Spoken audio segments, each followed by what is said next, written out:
Ionic বিভব বা ionic potential, ঠিক আছে? তা আয়নিক বিভব বা আয়নিক পটেনশিয়াল বলতে কি বোঝায়? এটা বোঝায় যে বিষয়টা, যে মনে করো যে আমরা একটু কি পড়ে আসলাম বলতো, পোলারায়ন পড়ে আসলাম না? পোলারায়নটাকে ইঙ্গিত করে যে একটা একটা ক্যাটায়নের পোলারায়ন করার ক্ষমতা কতটুকু, পোলারায়ন করার ক্ষমতা কতটুকু, অর্থাৎ কোন একটা অ্যানায়নকে সে কতটুকু পোলারায়ন করতে পারে, সেটাই বোঝায় হলো আমাদের কি দ্বারা বলতো, আয়নিক পটেনশিয়াল, ক্যাটায়নের আয়নিক পটেনশিয়াল দ্বারা। দেখো আমরা জানি যে একটা ক্যাটায়নের আকার যত, চার্জ যত বেশি হয় তত কি হয়, তার পোলারায়ন ক্ষমতা বেশি হয়। তাহলে এটা যদি বেশি হয় পোলারায়ন বাড়বে। আবার জানি আমরা ক্যাটায়নের ব্যাসার্ধ যত ছোট হয় তত কি হবে, তাহলে নিচেটা যদি ছোট হয় তাহলে এই পুরো মানটা আরো বাড়বে না? তার মানে কি ওই তার পোলারায়ন ক্ষমতা বাড়লো না। এটা এই জন্য দেখো উপরে কি বলতো, চার্জ, নিচে হলো ব্যাসার্ধ। তো ব্যাসার্ধ বাড়লে কি হবে, কমে যাবে, আর ব্যাসার্ধ কমলে কি হবে, বড় হবে। বুঝতে পারছো? আর উপরে ক্যাটায়নের চার্জ বাড়লে কি হবে, বড় হবে। উপরে জিনিসটা বড় হলে বড় হবে, কমলে ছোট হবে।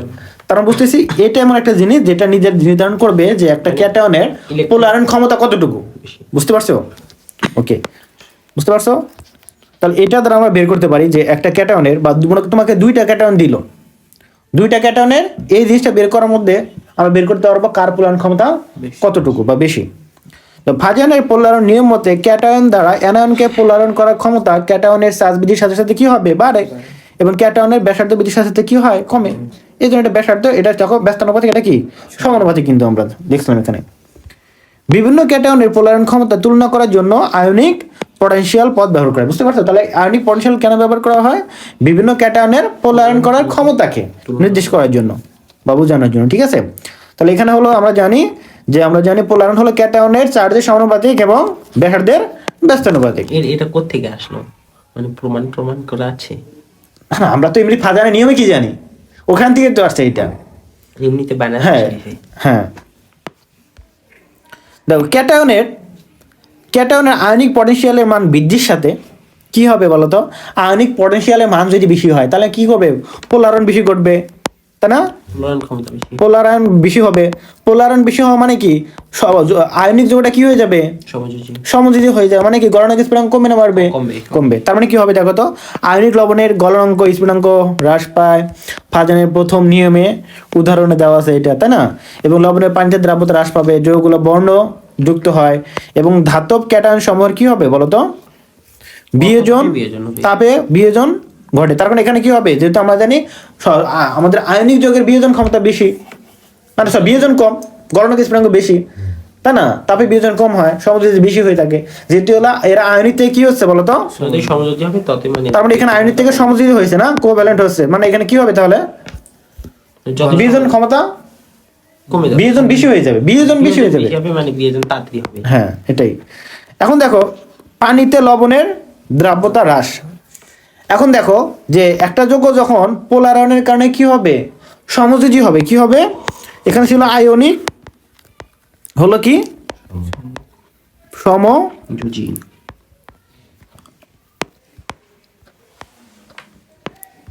সমযোজী।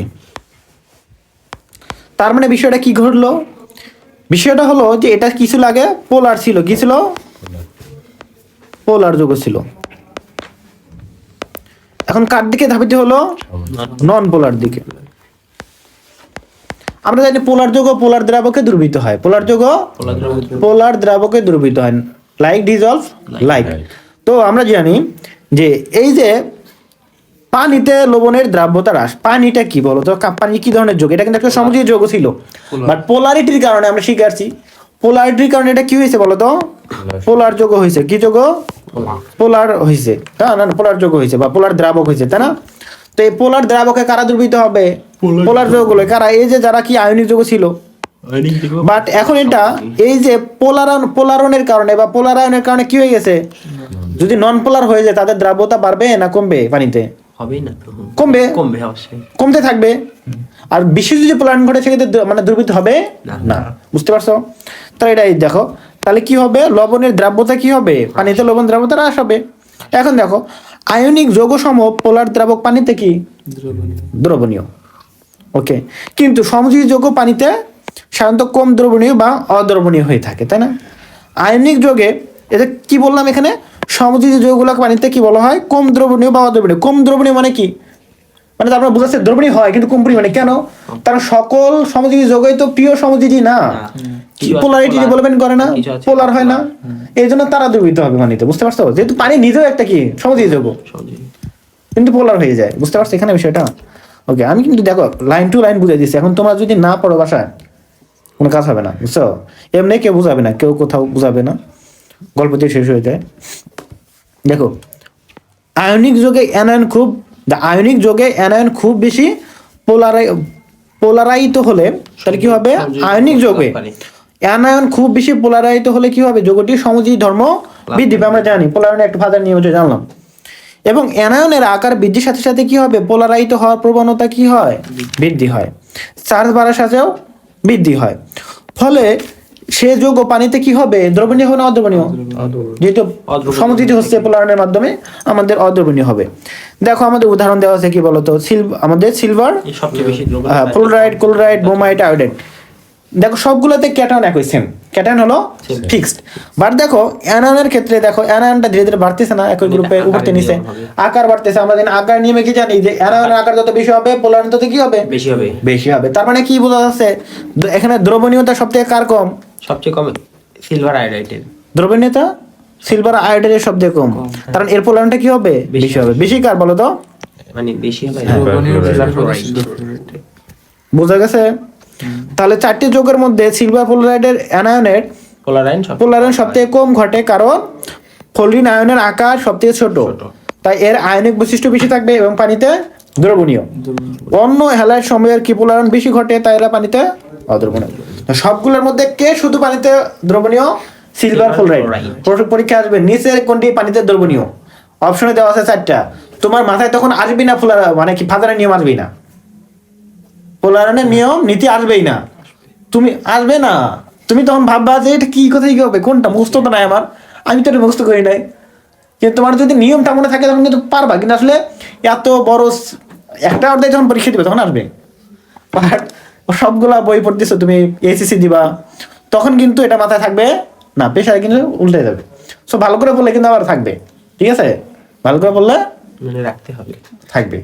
বুঝতে পারছো? এটা মনে হতে পারে আকার বড়, অ্যানায়নের দুইটা তাহলে পজিটিভ নেগেটিভ বেশি হয়ে গেছে, এটাই বুঝি দ্রবীভূত হবে, এরকম মনে হতে পারে, ঠিক আছে? কিন্তু হবে কোনটা, এটা। শুধু এটাও না, গলনাঙ্ক স্ফুটনাঙ্ক আসতে পারে।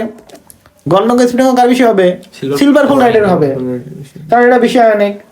তো এইগুলো বুঝতে হবে আর কি, এটা একটা বোঝার বিষয়, এগুলো বুঝে রাখবা, সব সহজ হয়ে যাবে। তাহলে বুঝলাম এগুলো, তাহলে পানিতে দ্রবণীয় বেশি, এগুলো জানলাম। এখন দেখো পরে কি বলছে, যোগের বর্ণ। যোগের বর্ণটা কি, বর্ণটা অলরেডি তোমাদের আমি বুঝাই দিছি, বললাম না একবার? হ্যাঁ, অর্থাৎ যাদের ক্ষেত্রে পোলারায়ন বেশি ঘটে, সহজে ঘটাতে পারে, তাদের তো বেশি শক্তির প্রয়োজন হয় না, কম কম্পাঙ্কের আলো কি হবে, শোষিত হয়। এগুলো বললাম না একটু আগে, তো এগুলো এখানে আছে। যোগের বর্ণ দেখো, সাধারণত ডি এবং এ অরবিটালে অযুগ্ম ইলেকট্রন বিশিষ্ট আয়নের কি হবে, যৌগগুলো বর্ণ যুক্ত হয়। আমরা এটা মনে রাখবো, ডি থাকলে আমরা জানি ডিআরএফ, আমরা জানি ওই যে ধাতুর ক্ষেত্রে জানি, আমরা অবস্থান্তর মৌলগুলোর ক্ষেত্রে জানি, এরা কি বলতো আমরা রঙিন যৌগ গঠন করে আমরা প্রথম দিকে পড়ে বলছিলাম। তো দেখো তাহলে এরা তো ওটা দিয়েও মনে রাখতে পারে, যেহেতু ডি এই পাশে, তার মানে কি হবে, এটা রঙিন যৌগ গঠন করবে। ওকে, অবস্থান্তর মৌল অবস্থান্তর মৌল করে। দেখো যোগের বর্ণযুক্ত হওয়ার অন্যতম কারণ হলো কি, অ্যানায়নের বেশি পোলারায়ন হওয়া। কি পোলারায়ন হওয়া, অ্যানায়নের বেশি পোলারায়ন হওয়া, যেটা একটু আগে বুঝে আসলাম। বেশি পোলারায়ন হলে কি হয় বুঝে আসলাম না, বেশি পোলারায়ন হলে মানে সহজে পোলারিত, মানে সহজে কি হতে পারে, ওই যে আমাদের ইলেকট্রন মেঘের কি হতে পারে, বিকৃত হতে পারে, বেশি শক্তির প্রয়োজন হয় না, ঠিক আছে? তো সেক্ষেত্রে আমাদের কি ঘটে, দৃশ্যমান অঞ্চলে আলো শোষণ ঘটে। পরিপূর্ণভাবে তো শোষণ ঘটে না সবগুলাই, যেগুলো ঘটে না সেগুলো কি করবে, বিকরণ করবে, তখন আমরা রঙিন দেখি। বুঝতে পারছো? ওকে, অক্সাইড, সালফাইড প্রভৃতি আয়নে পোলারিত হওয়ার প্রবণতা বেশি। কাজের ক্ষেত্রে অক্সাইড, সালফাইড প্রভৃতি আয়নের পোলারিত হওয়ার প্রবণতা বেশি। ক্যাটায়নের যেমন দেখো মার্কারি, কপার, ক্যাডমিয়াম, লেড প্রভৃতির সাথে উপরিক্ত অ্যানায়ন সময়ের যোগে অ্যানায়ন সময়ের খুব বেশি পোলারিত হয়। যেগুলো বললাম অক্সাইড সালফাইড, যেমন দেখছি যে কপার, এগুলো দেখছে। এর মধ্যে দেওয়া আছে বলতো, এই প্রথমগুলো কি দেওয়া আছে, কালো। তার মানে কি বলতো, এগুলো অধিক পরিমাণ শোষণ করে, প্রায় সবগুলো শোষণ করে। সব দৃশ্যমান আলোয় কি করবে, সব শোষণ করে নিয়ে কালো হয়ে যায়। তাহলে কি হবে, কালো। তার মানে আর বিকিরণ কিছু থাকবে, বিকিরণ করে কিছু, তার মানে কি দেখাবে, কালো থাকবে। আর এটা হলুদ মানে কি, বেগুনি নীল, এরা প্রথম দিকের গুলা কি করবে, ছয়টা শোষণ করে না। তো একটা না, ওই যে বলছিলাম না এর আগের দিন, যে বেগুনি নীল যদি শোষণ করে দেয়, পরে মাঝামাঝি দেখায়, পরেগুলার জন্য মাঝামাঝি একটা রং দেখায়, সেটা হলো হলুদ। বলছিলাম না এরকম। তো এরকম একটা বিষয় হয় আর কি। তো এটা কিন্তু পরীক্ষা আসে, নিচের ক্যাডমিয়াম সালফাইডের রং কি, হলুদ। এই বাকিগুলার কি, কালো। নিচের কোনটির রং কালো নয়। Cadmium sulphide. সো প্রশ্ন এইভাবে আসতে পারে, এগুলো কিন্তু মুছতে রাখতে হবে একটু, ঠিক আছে। এটা কিন্তু মুছতে রাখতে হবে, এমসিকিউ আসে। তারপরে দেখো এই যে নিচে যৌগগুলো দেওয়া আছে সবগুলাই সিলভারের হ্যালাইড, তাই না? বুঝতেই পারছো, একটু আগে দেখলাম কোনটার মধ্যে পোলারায়ন বেশি ঘটে, সব থেকে সিলভার আয়োডাইড। তো পোলারায়ন ক্ষমতা দেখো, সিলভার আয়নের পোলারায়ন ক্ষমতা বেশি, মোটামুটি আমরা জানি আছে। এখন দেখো সিলভার হ্যালাইড সমূহের মধ্যে ক্লোরিনের আয়ন কম পোলারিত হয়, তাই না? যেহেতু তাদের আকারটা ছোট আয়নের, তাই এরা কি হবে, বর্ণহীন হবে, পোলারায়ন যেহেতু কম হয়। তারপরে এদেরকে বিকৃত করতে গেলে অধিক পরিমাণ শক্তি শোষণ করতে হয়। আর অধিক শক্তি যাদের, তাদের কম্পাঙ্ক কম, মানে কম্পাঙ্ক বেশি। বেশি কাদের, আমাদের ইউভি রে বা এক্স রে, গামা রে, এদের। এরা না, তাহলে এদের তো কোনো পরিপূরক বর্ণ কি, ওগুলো তো দেখা যাবে না, দেখা যাবে। তো আমরা কি দেখবো, বর্ণহীন দেখবো, বর্ণহীন বা সাদা রং দেখবো, বুঝতে পারছো? ওকে। তারপরে যেটা আমরা বুঝলাম, যাদের ক্ষেত্রে পোলারায়ন কম হয় তারা কি হয়, বর্ণহীন হয়। সহজ কথা, পোলারায়ন কম হলে কি হবে, আর পোলারায়ন বেশি হলে কি হবে, বর্ণযুক্ত, রঙিন। তাহলে এটা মনে রাখবো, পোলারায়ন হলে বর্ণহীন, কম পোলারায়ন হলে কি হবে, মানে বর্ণযুক্ত, না হলে বর্ণহীন। এটা মনে রাখবো। ডিএফ থাকলে বর্ণযুক্ত, না থাকলে বর্ণযুক্ত না হওয়ার সম্ভাবনা বেশি, এগুলো মনে রাখতে হবে। দেখো ব্রোমিন আয়ন বেশি পোলারিত হয়, সিলভার ব্রোমাইড কি হালকা হলুদ। এটা যদি হালকা হলুদ হয়, পরেরটা কি আরো, দেখো আয়োডিন দিলে কি হবে, আরো বেশি হলুদ হওয়ার কথা না, গাঢ় হলুদ। বুঝতে পারছো কেন, কারণ এটা বেশি পরিমাণে শোষণ করতেছে, বুঝতে পারছো, বেশি রঙিন দেখাবে, বেশি পোলারায়ন হয়েছে, এটা বুঝতে হবে। দেখো মেডিকেল পরীক্ষা আসছিল 20-21-এ, যে সিলভার আয়োডাইডের রং কি, গাঢ় হলুদ রং। সো এগুলো একটু মনে রাখতে হবে, মুখস্থ রাখতে হবে।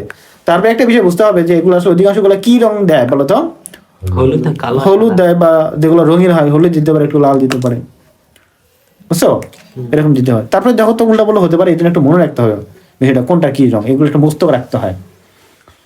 দেখো পোলারাইত অবস্থায় বর্ণ সৃষ্টির মূল কারণ হলো অ্যানায়নের আকার বৃদ্ধির সাথে সাথে পোলারায়ন যেমন সহজ ঘটে, এই যে আমি কথাগুলো বললাম যেগুলা, অ্যানায়নের আকার বৃদ্ধির সাথে সাথে পোলারায়ন কি ঘটে, সহজে ঘটে।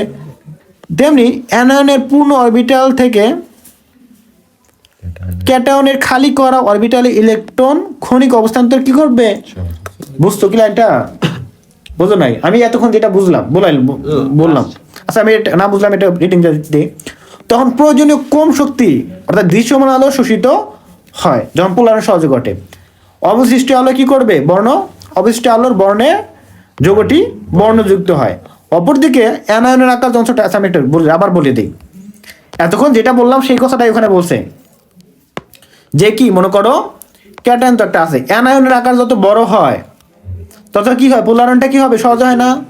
পোলারায়ন সহজ হলো মানে কি, অ্যানায়নের আকার বড় হলো মানে পোলারায়ন সহজ হলো মানে কি, বিকৃতটা কি হলো, এই সহজে বিকৃত হতে পারে, কি হতে পারে, সহজে বিকৃত হতে পারে। বিকৃত যখন সহজে হতে পারে মানে কম শক্তি দেওয়া লাগতেছে, কম শক্তি গেল মানে কি বলতো, কম শক্তি যাওয়া মানে কি, দৃশ্যমান অঞ্চলের আলো আসছে, কোন অঞ্চলের, তরঙ্গদৈর্ঘ্য বেশি দৃশ্যমান অঞ্চলের।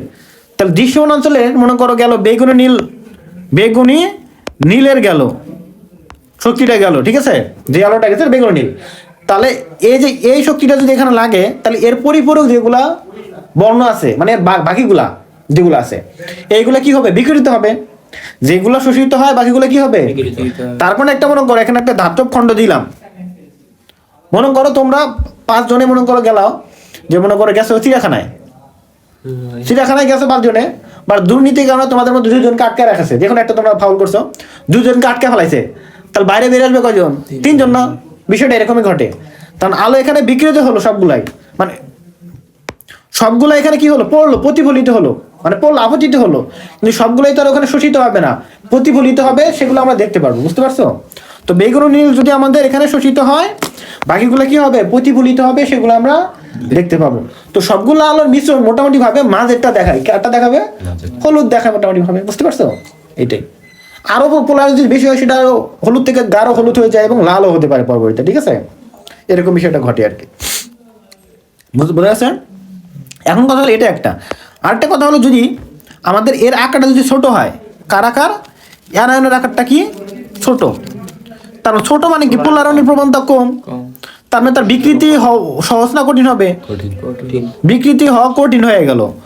তখন তাহলে একে বিকৃতি করতে গেলে কি পরিমাণ শক্তি লাগবে, অনেক বেশি বেশি লাগবে। বেশি কি তখন তখন আমাদের দৃশ্যমান রশ্মির শক্তি দেওয়া হবে, তখন আমাদের ইউভি গামা রে এক্স রে মৌলিক রশ্মি লাগবে। তো ওইগুলা হলে কি আমাদের দোকানে তো আমাদের যাচ্ছেই না দৃশ্যমান, তাহলে দৃশ্যমান দেখতে পারবো, দেখা যাবে না। হ্যাঁ দেখতে পারবো না, তার মানে সাদা না, ওটা দৃশ্যমান যেটা পড়তেছে সেটা তো পুরোটা কি হবে, বিকৃত হবে। তার মানে দৃশ্যমান তো নিচ্ছে না, নিচ্ছে, বোঝা গেছে কি একটা বিষয় করে? দৃশ্যমান তো এখানে শোষিত হচ্ছে না, দৃশ্যমান যদি শোষিত হয় তখনই শুধু দেখা যাবে। তার কারণ শোষিত না হলে দৃশ্যমানে যে 7টা রশ্মি বর্ণ আছে 7টাই প্রতিফলিত হয়, আর 7টার সমষ্টি হলো সাদা, বোঝা গেছে? যদি একটা মিসিং হয় তখন আর কি সাদা থাকে, ওই কালার রঙিন, তখন বাকিগুলার মিশ্রিত একটা রং ধারণ করবে। এটাই হলো আসলে মেইন কারণ।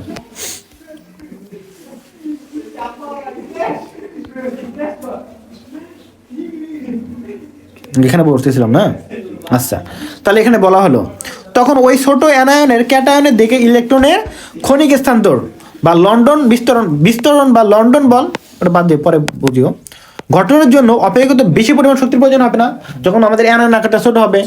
ওকে, তখন অধিক ফ্রিকোয়েন্সি যেমন ইউভি রশ্মি শোষিত হয় এবং যৌগটি কি হবে, বর্ণহীন বা সাদা হয়। তার কারণ এখানে আমাদের দৃশ্যমান অঞ্চলের রশ্মি কোনো শোষিত হলো না, সবগুলো বিকৃত হলো। যেমন দেখো সিলভার ক্লোরাইড সাদা, বাট দেখো কিন্তু সিলভার আয়োডাইড কি হবে, হলুদ। মার্কারি ক্লোরাইড কি সাদা, তবে মার্কারি আয়োডাইড কি হবে, লাল। লেড ক্লোরাইড সাদা, বাট লেডের আয়োডাইড কি হবে বলো তো, সোনালী হলুদ। কোনটার কি কালার একটু বুঝতে হতো, কোনটার কি কালার একটু বুঝতে হতে হবে, বুঝতে পারছো? ওকে, আচ্ছা এই জায়গা থেকে ওটা তুলে দিতে আগে বসন্তটা, হ্যাঁ হ্যাঁ হ্যাঁ, সেই জন্য বইয়ের নাই খুঁজেছি।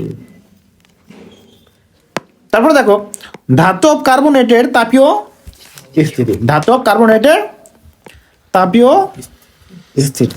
ওকে, এখন দেখো তাপীয় স্থিতি তো এই একই বিষয়, এখানে তাদের পোলারায়ন বেশি ঘটবে, তাদের স্থিতি কমবে না বাড়বে, কমবে, সহজে বিজিত হয়ে যাবে, সহজে বিজিত হবে। এখন দেখো ক্যাটায়নের এই পটেনশিয়াল যত বেশি হবে, আয়নিক পটেনশিয়াল যত বেশি হবে, তত কি হবে, পোলারায়ন বেশি হবে, তাই না? আর তত কি হবে, স্থিতি হ্রাস পাবে, স্থিতি হ্রাস পাবে, তাই না? স্থিতি ততই হ্রাস পাবে। একটু ধরো, হ্যালো আসসালামু আলাইকুম,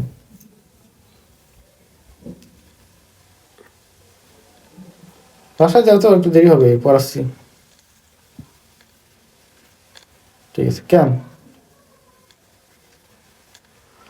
ঠিক আছে, হ্যাঁ হ্যাঁ ঠিক আছে।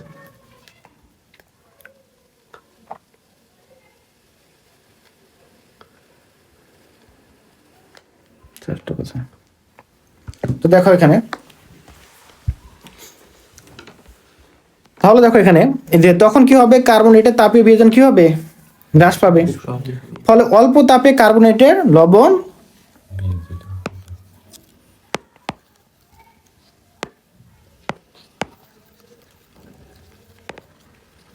অল্প তাপে কি হয়ে যাবে, বিজিত হয়ে ধাতব অক্সাইড এবং কার্বন ডাই অক্সাইড উৎপন্ন করে, ঠিক আছে?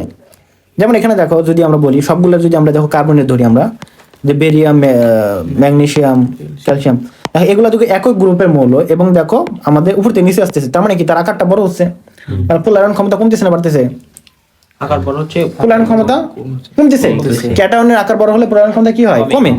তো তাদের দেখো কোনটার সব থেকে তাহলে গণনা, পোলারায়ন ক্ষমতা কমতেছে মানে কি, সেটা বেশি আয়নিক, যার কম তার বেশি। বেশি আয়নিক, তার মানে এটা কি হবে, এর গলনাঙ্ক যেটা বেশি আয়নিক তার কি হবে, গলনাঙ্ক স্ফুটনাঙ্ক বেশি থাকবে। বেশি থাকবে। তো এখানে দেখো কার বেশি, এই দেখো বেরিয়াম সবথেকে নিচেরটার কি হবে, মানে যেটুকু আমাদের আয়নিক বৈশিষ্ট্য বেশি তার গলনাঙ্ক স্ফুটনাঙ্ক বেশি, বুঝছো, তার গলনাঙ্ক বেশি, আর প্রথমটা কি হবে, কম হবে। পরীক্ষায় আসে এরকম, নিচের কোনটি গলনাঙ্কের ক্রম সঠিক, ঠিক আছে, কোন যৌগটির গলনাঙ্ক বেশি, এই যৌগগুলা দেওয়া থাকবে, তখন তোমাকে বুঝে নিতে হবে কোনটা বেশি, তখন তোমাকে মাথায় খেয়াল করতে হবে ফাজারের নিয়ম অনুসারে কোনটা কি হয়, পোলার আয়ন কোনটা বেশি করছে, ঠিক আছে।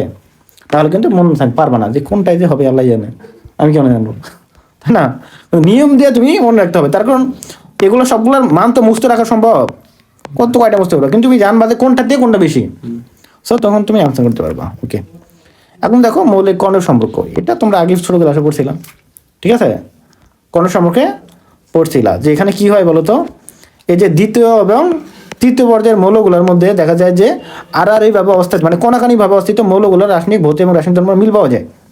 যেমন কি বলতো, এখানে কি আছে বলতো, এখানে বেরিলিয়াম আছে, বেরিলিয়ামের পরেরটা কি বলতো, কোনায় কি আছে, এই যে অ্যালুমিনিয়াম, এর সাথে সম্পর্ক, এই যে তারপরে কি আছে, এই যে বোরনের সাথে সিলিকন, কার্বন সাথে ফসফরাস, নাইট্রোজেনের সাথে সালফার, অক্সিজেনের সাথে, এদের মধ্যে একটা কি পাওয়া যায়, এটা তো নিষ্ক্রিয়, এদের মধ্যে একটা কি পাওয়া যাবে, একটা মিল পাওয়া যায়, আকারও যেমন মিল আছে তেমন এক ধর্মের অনেকটা মিল আছে, একে কি বলা হয়, কর্ণ সম্পর্ক। তো এখানে আর কিছু বলার কিছু নাই, ঠিক আছে। তো এখানে দেখো এই যে আয়নিক ব্যাসার্ধ দেখো মোটামুটি ভাবে দেখো এগুলা সেম, আয়নিক হওয়ার শক্তিটাও সেম, বুঝছো, যাদের মধ্যে এই সম্পর্কটা আছে কর্ণ সম্পর্ক আর কি। তড়িৎ মানব মোটামুটি ভাবে সেম, এগুলো পড়ে নিবা। পোলারিকরণ ক্ষমতাও সেম, আয়নিক চার্জের ঘনত্বও সেম। ওকে, এখানে দেখো একটা সৃজনশীল আছে, নিচের উদ্দীপক ভিত্তিক প্রশ্নের উত্তর দাও। এটা তোমরা বাসায় আমাকে লিখে দেখাবে একটু, এক নম্বর লিখিত দেখানো, লিখে আছে, অ্যান্সার দেওয়া আছে, উদ্দীপকের ডি অপেক্ষা যে একটু এগুলো পড়বা, ঠিক আছে, অ্যান্সার না দেখে করার চেষ্টা করবা, অ্যান্সার না আচ্ছা দেখে নিও, দেখে একবার কি করবা, লিখবা, দেখে নিতে মতো করে লিখিও, কিছু আচ্ছা দেখিও একটু পারবা, দেখে নিও। এখন দেখো কি বলছে পরের টপিকটা,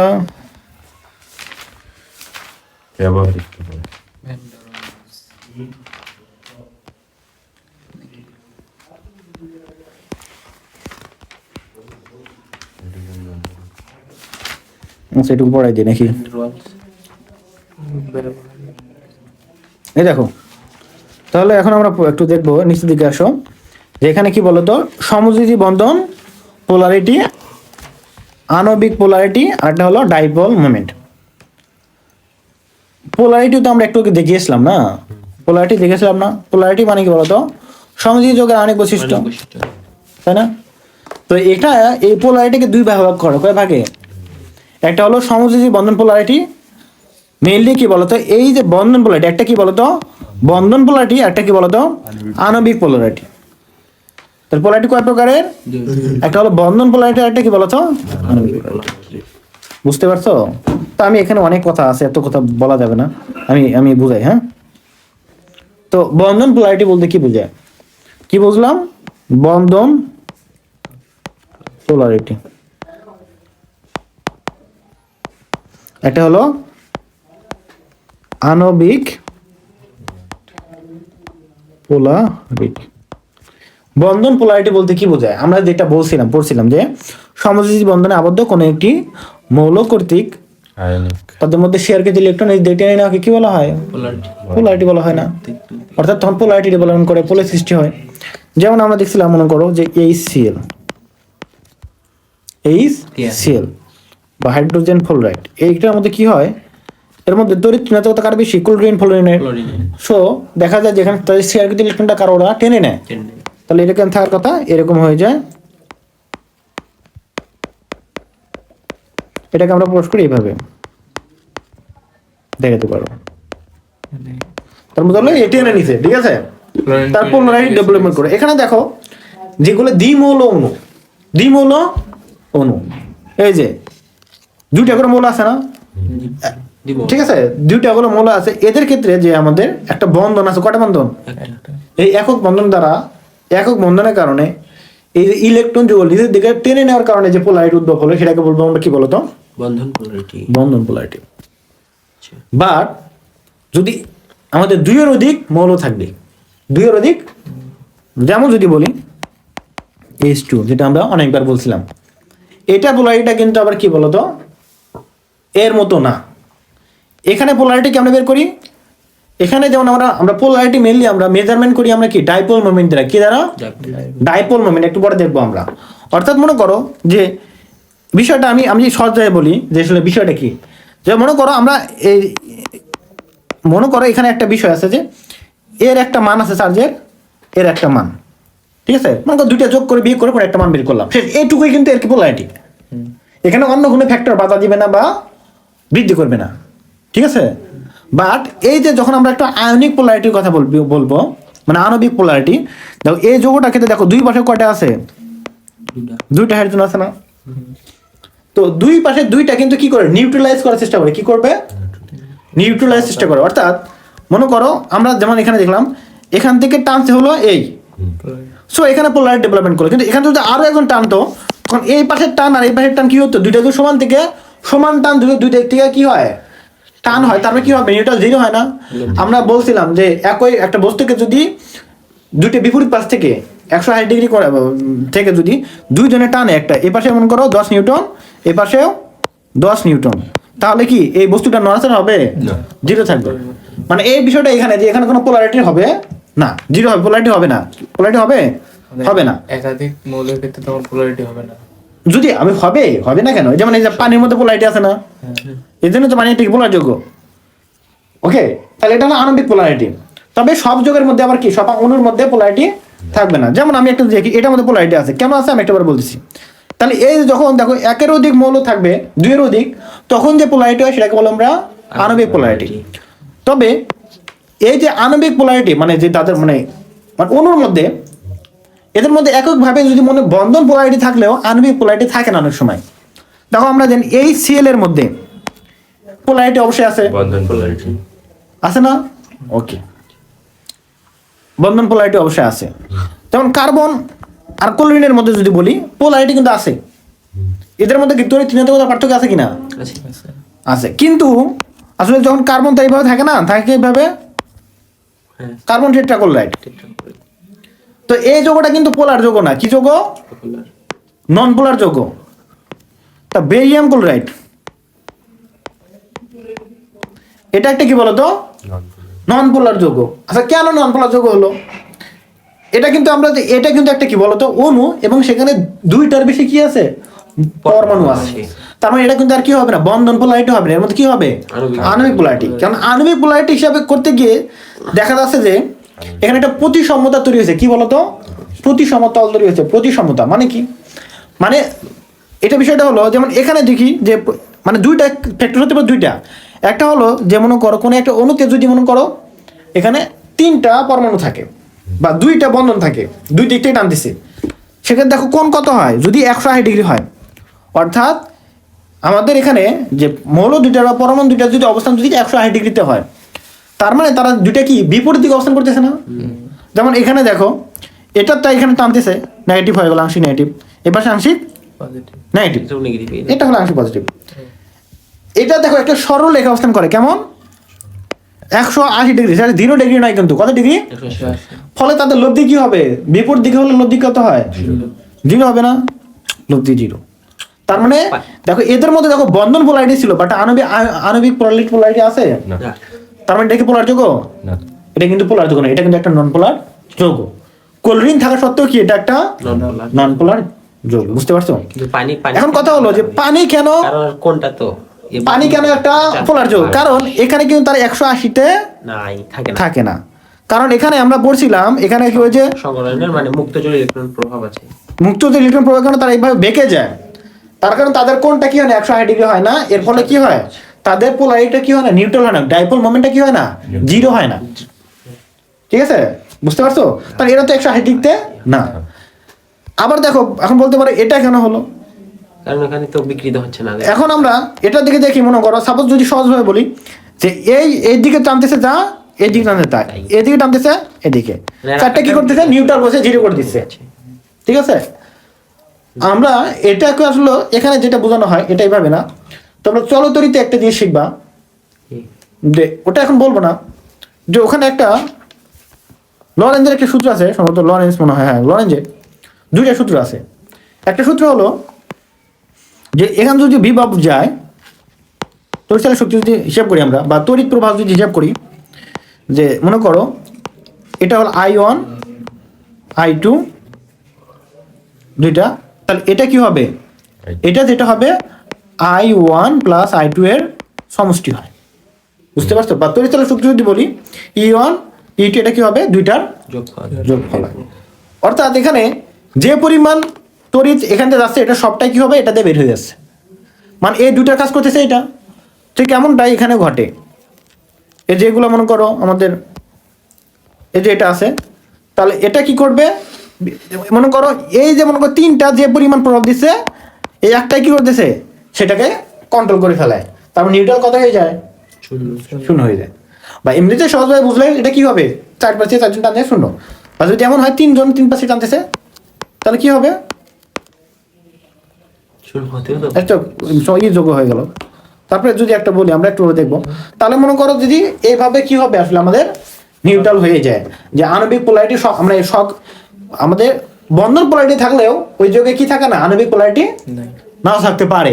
কেন, এই যে প্রতিসম তল থাকার কারণে, এখানে প্রতিসম একটা তল আছে তাই না, এবং আবার কি হতে পারে 180 ডিগ্রি কোণ হওয়ার কারণে, এই কয়টা কারণে নাও থাকতে পারে।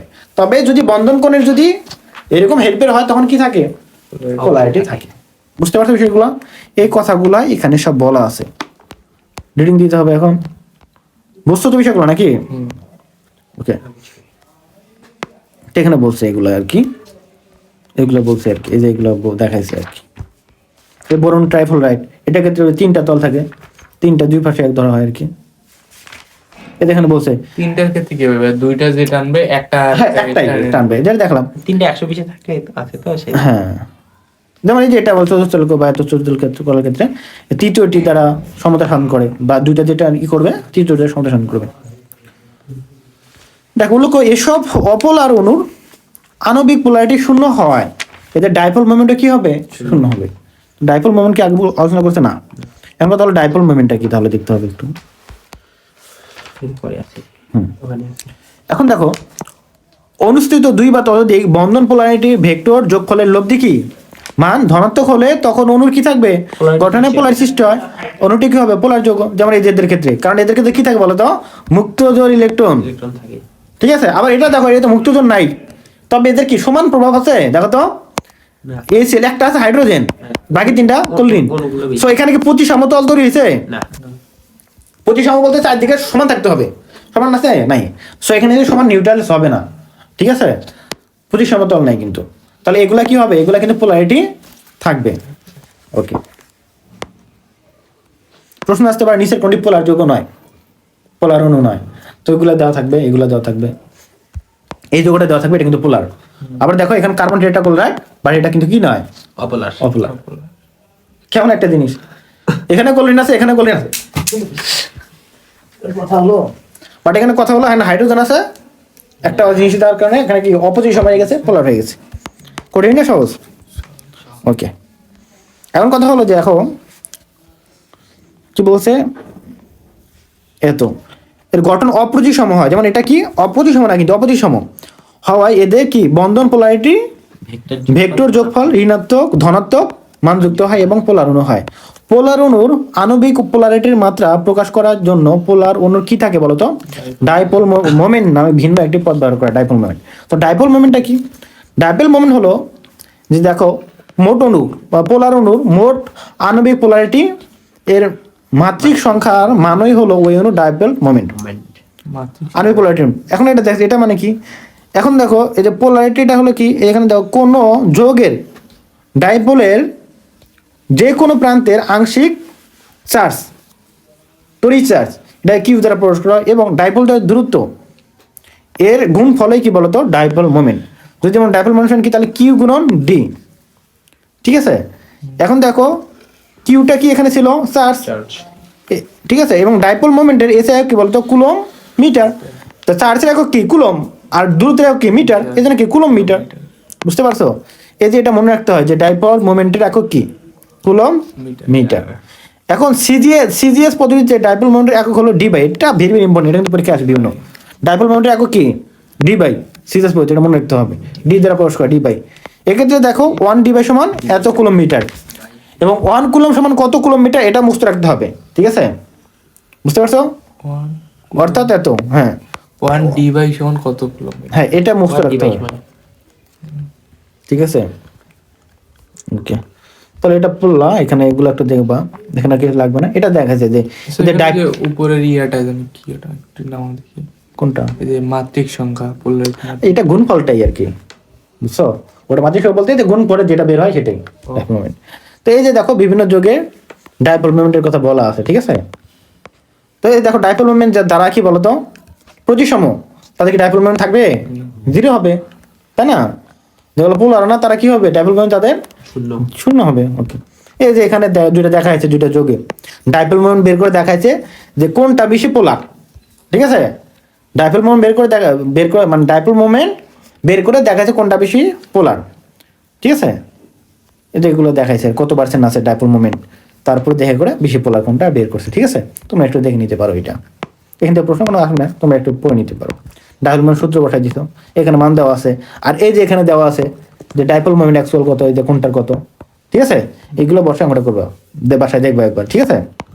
ওকে, আমাদের কাজ দিলাম এটা আমি, দুইটা দিচ্ছে হাইড্রোজেন ফ্লোরাইড এবং হাইড্রোজেন ক্লোরাইড, এর মধ্যে কোনটা বেশি আয়নিক প্রকৃতির, ঠিক আছে? দুটোই তো সমযোজযোগ্য, ডাইপোল মোমেন্ট বের করে দেখাইছে এটা এখানে, এটা তোমরা বাসায় একটু দেখবা। তো এটুকু ছিল আজকে পড়া, পরবর্তী দিন আমরা ভ্যান ডার ওয়ালস বলস এটা নিয়ে পড়বো। আশা করি একটা ক্লাসে শেষ হয়ে যাবে পরবর্তীতে। আর অনেক ঠিক আছে।